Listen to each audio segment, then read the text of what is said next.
Chapitre 1. L'arrivée à Séoul. L'aéroport d'Incheon était une ruche bourdonnante d'activités, un labyrinthe de verre et d'acier où se croisaient des milliers de voyageurs. Les haut-parleurs crachaient des annonces en coréen et en anglais, leur voix métallique se mêlant au bourdonnement des conversations et au cliquetis des valises sur les sols en marbre. L'air était chargé d'une odeur de café frais et de nourriture asiatique, un mélange de kimchi et de nouilles instantanées qui chatouillait les narines de Han. Jun-ho se tenait près du comptoir d'immigration, son passeport serré dans une main moite.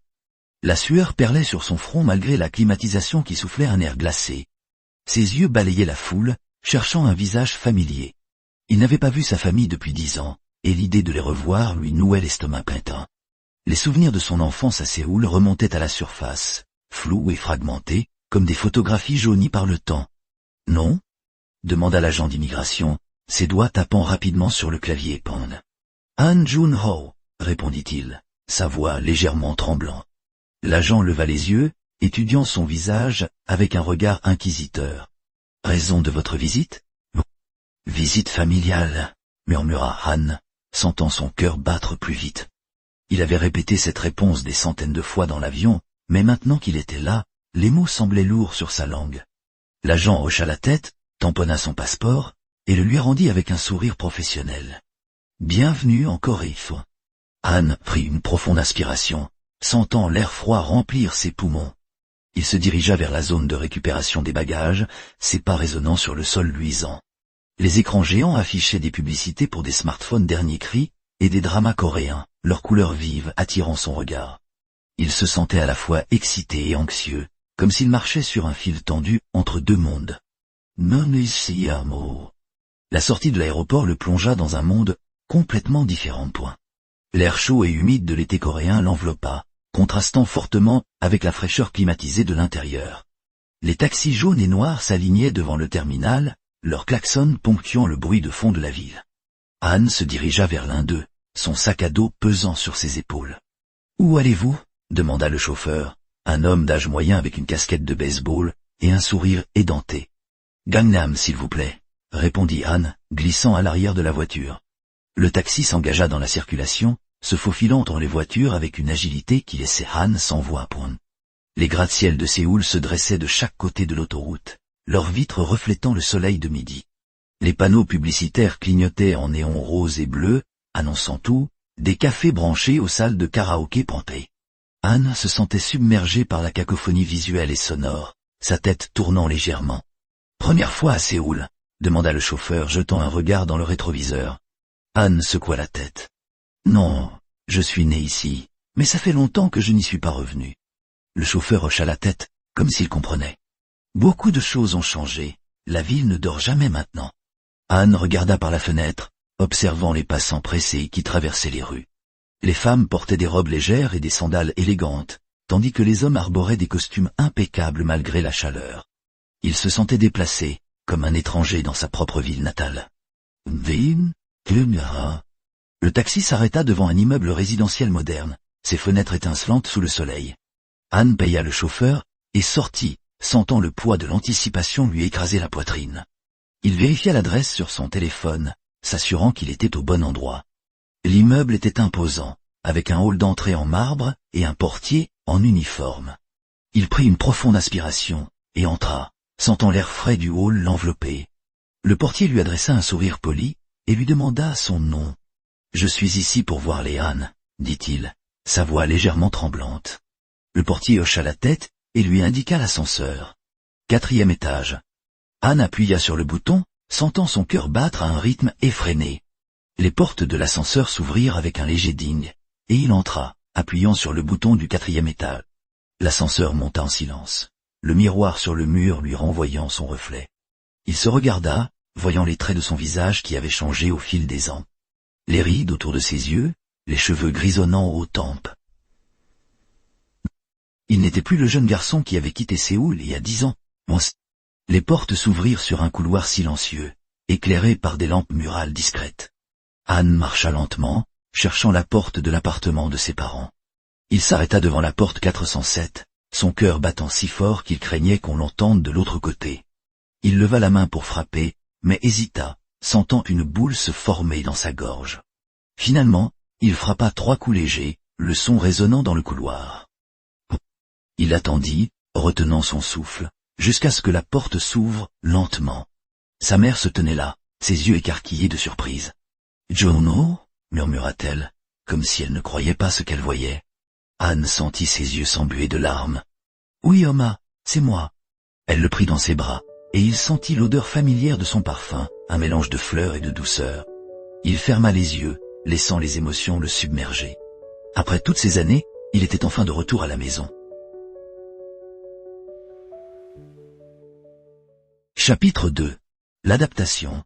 Le soleil filtrait à travers les persiennes closes, dessinant des lignes de lumière pâle sur le sol en bois usé.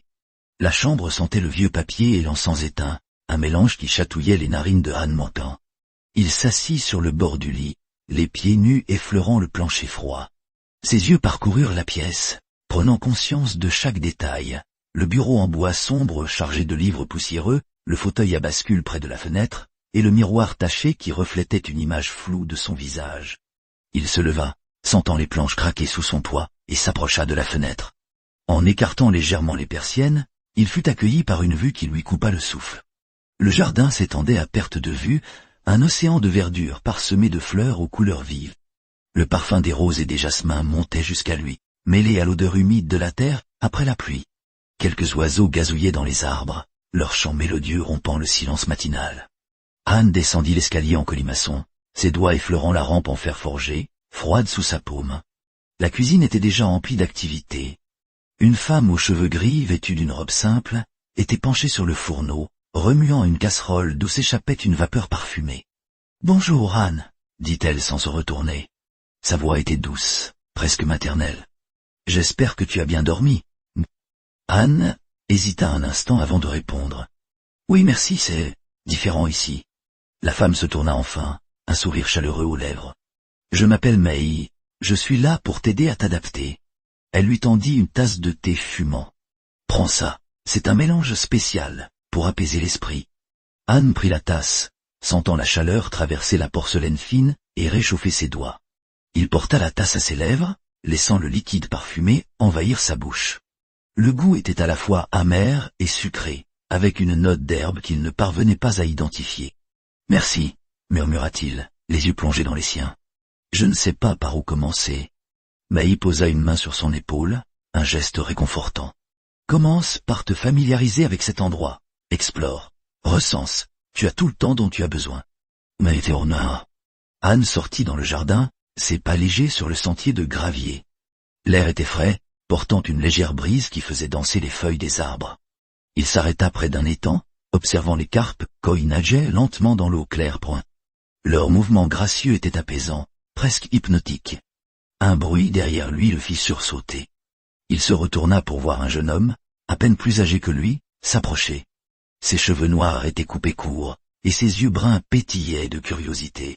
« Tu es nouveau ici, » dit le jeune homme, un sourire en coin. « Je m'appelle Jean Mointel. » Miss. Anne hocha la tête, se sentant légèrement mal à l'aise, sous son regard scrutateur. « Oui, je suis arrivé hier. » Jean s'assit sur un rocher près de l'étang, invitant Anne à faire de même. « C'est un endroit spécial, tu sais, mais il faut du temps pour s'y habituer. » Anne s'assit à côté de lui, sentant la pierre dure sous ses jambes. « Comment tu fais, pour t'adapter, je veux dire ?» Jean soupira, regardant les carpes dans l'eau. « J'ai appris à écouter, pas seulement avec mes oreilles, mais avec tout mon être.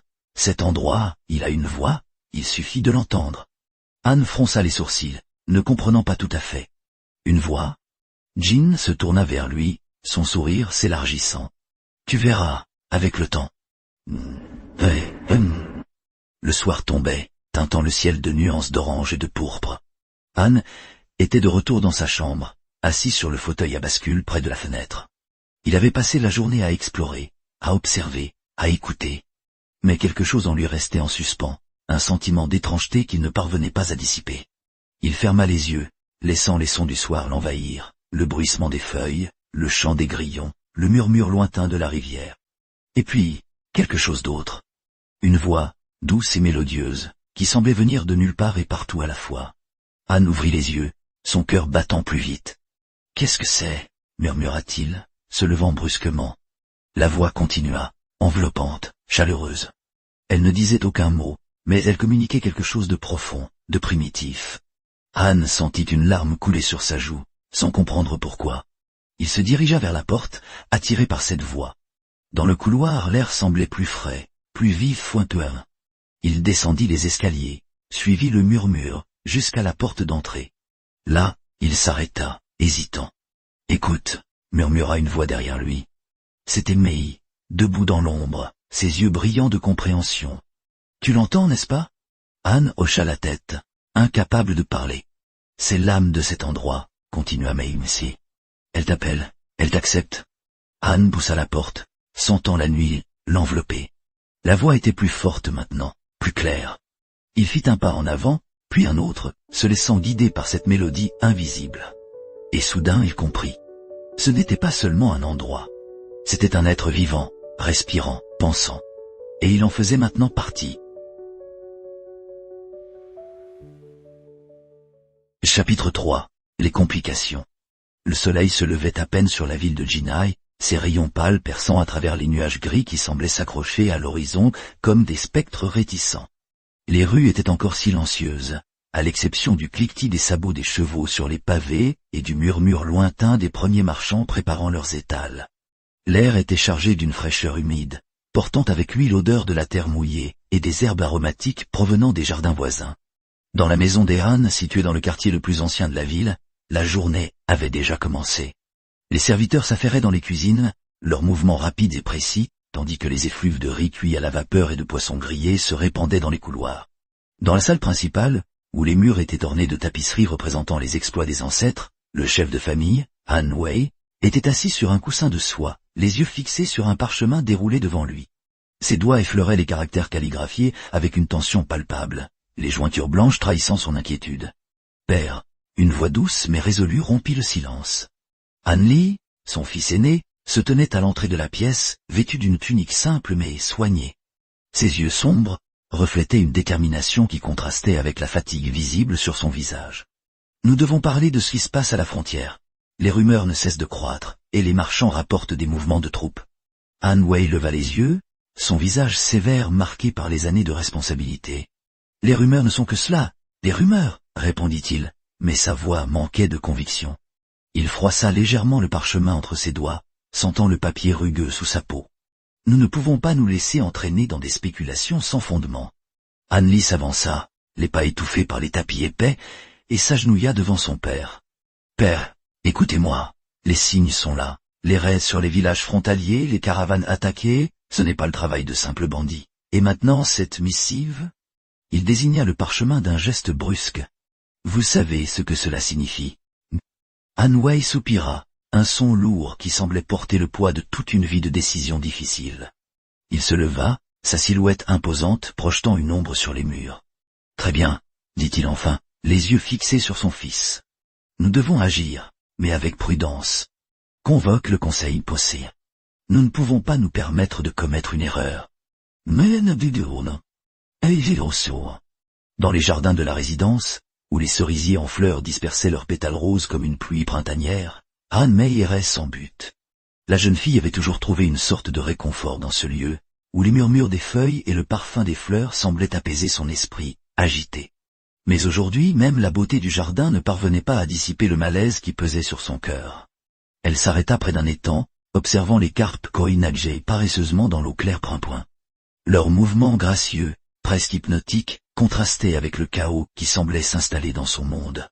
Elle se sentait comme un bateau à la dérive, ballotté par des courants qu'elle ne comprenait pas. Mei, une voix familière l'appela, douce mais insistant. Elle se retourna pour voir son oncle, Han Jun, s'approcher. Son visage, habituellement empreint de sérénité, était marqué par une gravité inhabituelle. « Ton père et ton frère discutent de la situation à la frontière. Il serait bon que tu sois informé. » Han Mei hocha la tête, sentant un frisson parcourir son échine. Elle savait que les affaires familiales étaient rarement simples, mais cette fois, elle sentait que quelque chose de plus sombre se profilait à l'horizon. « Je comprends, oncle, » murmura-t-elle, les doigts serrant le bord de sa robe. « Mais qu'allons-nous faire ?» Han Jun posa une main sur son épaule, un geste de réconfort qui ne parvenait pas à dissiper son inquiétude. « Nous ferons ce que nous avons toujours fait, Mei. Nous protégerons notre famille, notre honneur, mais pour cela, nous devons être préparés à des choix difficiles. Suez. Dans la salle du conseil, une pièce sombre et austère éclairée seulement par des lanternes suspendues, les membres de la famille Han étaient réunis. L'atmosphère était tendue, l'air chargé d'une anticipation nerveuse. Les visages étaient graves, les regards échangés pleins de sous-entendus et de préoccupations non dites. Hanwei se tenait à la tête de la table, les mains posées sur le bois poli, sentant la froideur du matériau sous ses paumes. « Nous devons prendre une décision, déclara-t-il, sa voix résonnant dans le silence. Les menaces à nos frontières ne peuvent plus être ignorées, mais nous devons également considérer les conséquences de nos actions. Han Li, assis à sa droite, hocha la tête. Nous devons renforcer nos défenses, mais aussi chercher des alliés. Si nous agissons seuls, nous risquons de nous retrouver isolés.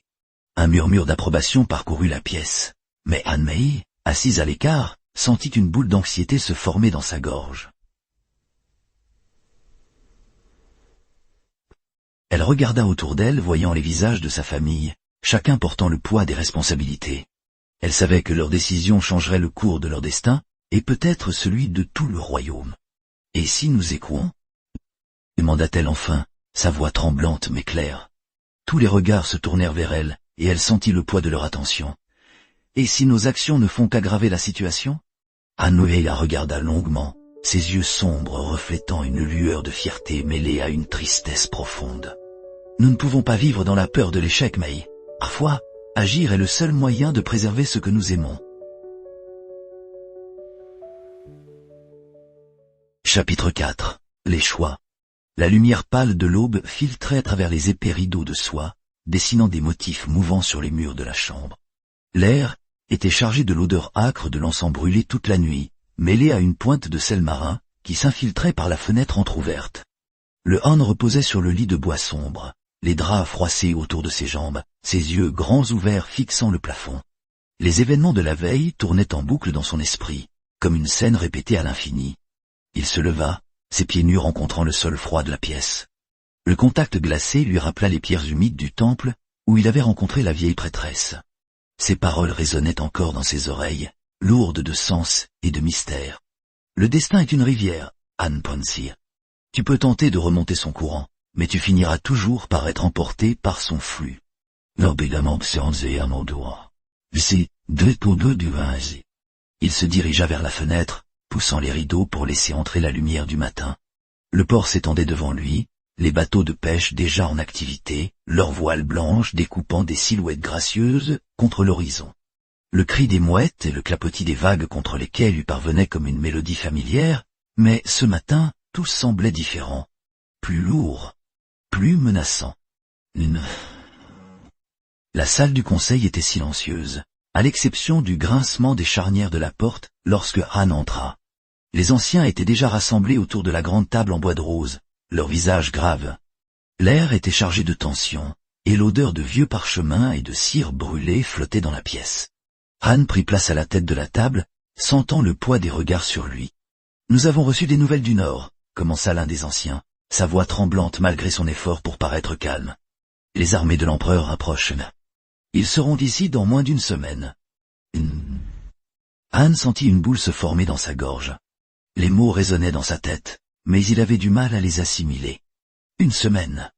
Une seule semaine avant que tout ce qu'il connaissait ne soit englouti par la guerre. « Que proposez-vous » demanda-t-il, sa voix plus ferme qu'il ne l'aurait cru. Les anciens échangèrent des regards hésitants avant que l'un d'eux ne prenne la parole. « Nous devons envisager une alliance avec les tribus des montagnes. Leur force combinée à la nôtre pourrait peut-être suffire à repousser l'empereur. » Han hocha lentement la tête, mais son esprit tournait à toute vitesse. Une alliance avec les tribus signifiait des compromis, des sacrifices. Et il n'était pas sûr d'être prêt à payer ce prix pour un signe. Zegni de Pan, Arsenegen, de Don Rosa. Le marché était en pleine effervescence, les étals débordant de fruits frais, de poissons argentés et d'épices colorées. Han se fraya un chemin à travers la foule, le bruit des commerçants et des acheteurs lui martelant les oreilles. L'odeur des grillades et des herbes aromatiques lui chatouillait les narines, mais il était trop préoccupé pour en profiter. Il s'arrêta devant un étal de poterie, feignant d'examiner les objets tout en écoutant les conversations autour de lui. Les rumeurs allaient bon train, certaines exagérées, d'autres alarmantes. L'empereur a déjà conquis 3 villes au nord. murmura un homme à la barbe grisonnante. Ils ne laissent rien derrière eux. Anne sentit une sueur froide perler sur son front. Il se retourna brusquement, heurtant presque une femme, portant un panier rempli de légumes. Elle lui lança un regard mécontent, mais il n'eut pas le temps de s'excuser. Son esprit était déjà ailleurs, absorbé par les choix qui s'offraient à lui. Il savait qu'il ne pouvait pas rester immobile, mais chaque option semblait mener à une impasse. Se battre signifiait la mort certaine pour beaucoup de ces gens. Fuir signifiait abandonner tout ce qu'ils avaient bâti. Et négocier signifiait peut-être perdre une part de son âme. Le temple était plongé dans une obscurité presque totale, seules quelques bougies vacillantes éclairant les murs de pierre. Anne s'agenouilla devant l'autel, les jointures de ses doigts blanches alors qu'ils serraient les mains l'une contre l'autre. L'air était lourd, chargé de l'odeur de cire et de vieux bois. « Guide-moi » murmura-t-il, sa voix brisée par l'émotion. Je ne sais plus quoi faire. Le silence qui suivit fut presque insupportable, mais Anne resta immobile, attendant un signe, une réponse. Rien ne vint. Seulement le bruissement des flammes des bougies et le battement sourd de son propre cœur. Il se releva lentement, les genoux douloureux, après avoir passé tant de temps à genoux. Le regard qu'il jeta à l'autel était empli de désespoir, mais aussi d'une détermination nouvelle.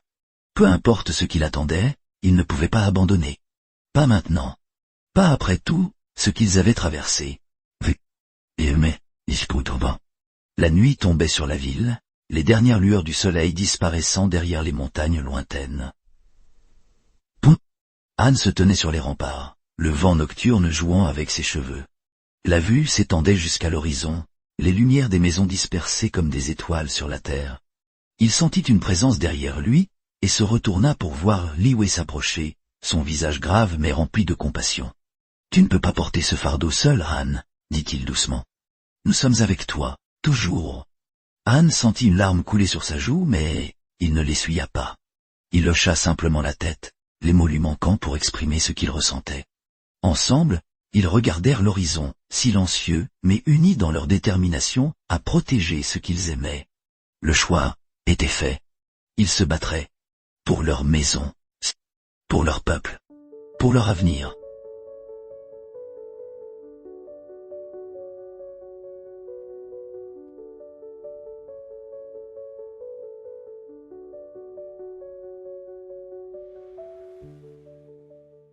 Chapitre 5. Les racines du Han. Le vent soufflait avec une intensité inhabituelle, charriant des effluves de terre humide et de feuilles mortes. Le ciel, d'un gris métallique, semblait peser sur les épaules des villageois comme une chape de plomb.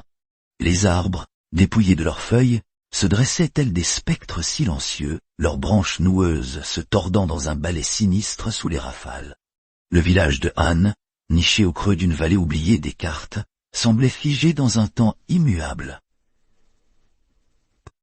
Les maisons de pierre, vieilles de plusieurs générations, se serraient les unes contre les autres comme pour se protéger des éléments, mais aussi de quelque chose de plus insidieux, de plus profondément enfoui.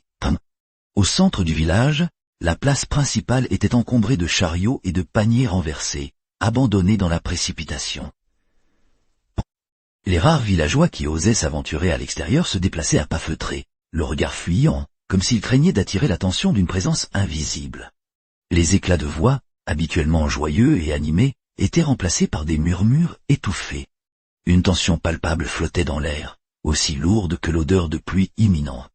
Dans l'une des maisons les plus anciennes, celle des anciens, une réunion secrète avait été convoquée. La pièce, éclairée par une seule bougie vacillante, baignait dans une lumière tremblotante qui dansait sur les murs de pierre. Les visages des anciens, creusés par des années de labeur et de soucis, étaient graves. Leurs yeux, habituellement pétillants de sagesse, reflétaient une inquiétude profonde. Au centre de la table, un parchemin jauni était déployé, ses bords effilochés et ses caractères anciens presque effacés par le temps. Oh. Le plus âgé des anciens, un homme aux cheveux blancs comme neige et à la barbe touffue, prit la parole. Sa voix, rauque et empreinte d'une tristesse ancienne, résonna dans le silence oppressant. « Hugo et les racines du Han sont profondes, dit-il, mais elles sont malades. Nous avons trop longtemps fermé les yeux sur les signes. Les récoltes qui pourrissent avant même d'être moissonnées, les animaux qui disparaissent dans la nuit sans laisser de traces. Ce ne sont pas des coïncidences. Yo. Un autre ancien, une femme au visage sévère et aux mains noueuses, hocha lentement la tête. Yogi, nous savons tous ce que cela signifie, murmura-t-elle. Les racines du Han ne sont pas seulement celles de notre terre, mais celles de notre histoire.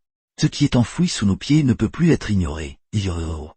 Un frisson parcourut l'assistance. Les mots prononcés à voix basse semblaient réveiller quelque chose de sombre, quelque chose qui avait été enterré il y a bien longtemps. La bougie vacilla, projetant des ombres menaçantes sur les murs. L'air devint plus froid, et un léger grésillement, comme un souffle empoisonné, traversa la pièce. Dehors, un jeune garçon du nom de Lee courut à travers les ruelles étroites du village. Ses pieds nus claquaient sur les pavés glacés, et son souffle formait des nuages de vapeur dans l'air froid. Il avait entendu des rumeurs, des murmures dans les coins sombres, des histoires qui circulaient entre les enfants du village. Des histoires de choses qui bougeaient dans les bois la nuit, de formes indistinctes qui chuchotaient des mots incompréhensibles. Lee s'arrêta devant la maison de son ami, un garçon plus âgé nommé Tao. Il frappa à la porte avec insistance, ses doigts engourdis par le froid. « Yoge Tao !» cria-t-il. « Tu dois venir voir. J'ai trouvé quelque chose dans les bois. Yo !» La porte s'ouvrit lentement, révélant le visage méfiant de Tao. « Yoge, qu'est-ce que tu racontes, Lee ?» demanda-t-il, les sourcils froncés. « Tu sais que personne ne va dans les bois après la tombée de la nuit. » Yo. Lee secoua la tête, ses yeux brillants d'excitation et de peur mêlée. « Yoge, c'est différent cette fois, dit-il. J'ai vu quelque chose, une lumière, comme un feu, mais ce n'était pas un feu, et il y avait des voix qui chuchotaient. Yo !» Tao hésita, son regard balayant les rues désertes du village. Puis il hocha la tête. « Yobe, d'accord, dit-il, mais on y va vite, et on ne reste pas longtemps. » Les deux garçons coururent vers la lisière du bois, leurs pas résonnant dans le silence oppressant. Les arbres, sombres et imposants, semblaient se refermer sur eux, leurs branches griffues frôlant leur visage. L'air était chargé d'une odeur âcre, comme celle de la pourriture, et le sol spongieux craquait sous leurs pieds. Soudain, Lee s'arrêta, pointant du doigt une lueur vacillante entre les arbres. « Yoge est là !» chuchota-t-il. « Tu vois, Yo ?» Tao plissa les yeux, son cœur battant la chamade. La lumière était faible, mais elle semblait pulsante, comme si elle respirait, pensa. Et puis il entendit les voix baisser en vicune.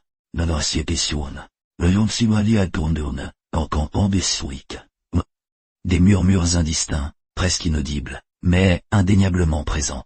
Ils semblaient venir de partout, et de nulle part à la fois. « Yoge, on devrait rentrer, » dit Tao, sa voix tremblante. « C'est pas normal, Lee. » Mais Lee ne bougea pas.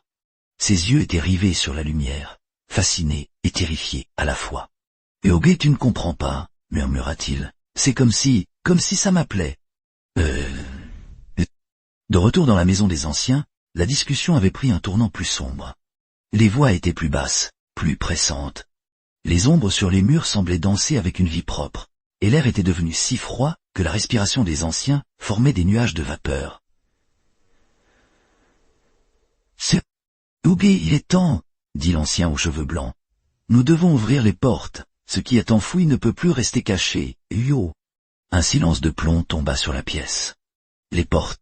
Ce mot, prononcé à voix basse, semblait réveiller une peur ancestrale.